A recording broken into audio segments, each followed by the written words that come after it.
هفته گذشته در چارچوب سیاحت جهانی ولسپدران چخ پیوتر مازل تاجیکستان را عبور نمود. اصلا او شام 19 ایول توسط ناحیه مرغاب وارد تاجیکستان شد و روز 21 ایول به خاروغ رسید. اما فشار اقلیمی بلندکوه و خستگی این سیاح را از پای افکند و او برای 4 روز به خاطر طبابت در یکی از مهمانخانه‌های شهر خاروغ درماند.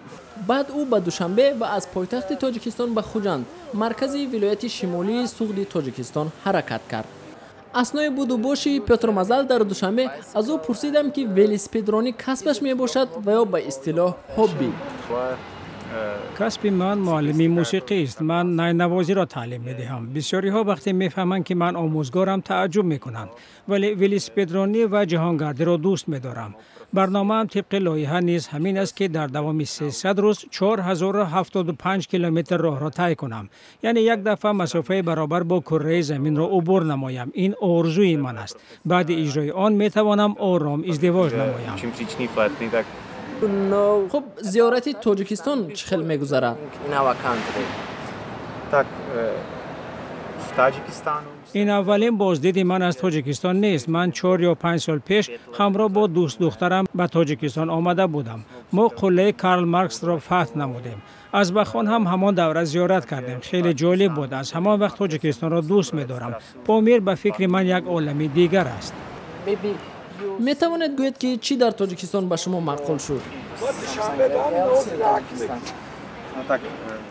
در تاجیکستان 2 چیز برایم پسند آمد. اولا این طبیعت ناتکرار تاجیکستان، کوههای اینجا امکانات ورزشی و کوهنوردی است که در عمق دلم جای گرفته است. ثانیاً من به همه درباره مهمان نوازی مردم این کشور حکایت میکنم و سفر اولینم را به یاد میآورم.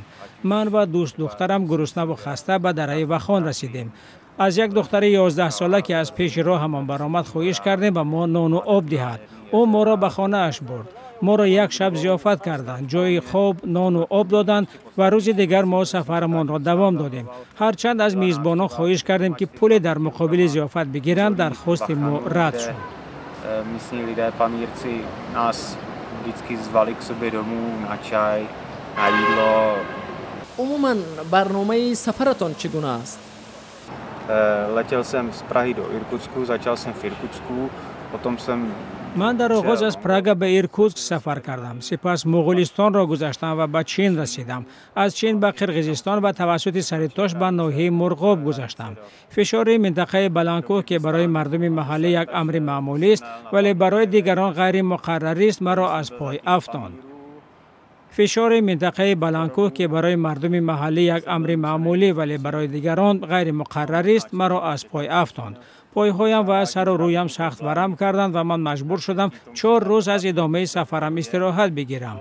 در این روزها هم ولسپدم را برای ادامه سفر ترمیم کردم و هم خودم را. حالا از دوشنبه به خوجند و سپس از ناحیه اسفره به ولایت بادکند قرقیزستان خواهم گذشت. بعد تصمیم دارم که از قرقیزستان به ارمنستان پرواز نموده سفرم را ادامه دهم.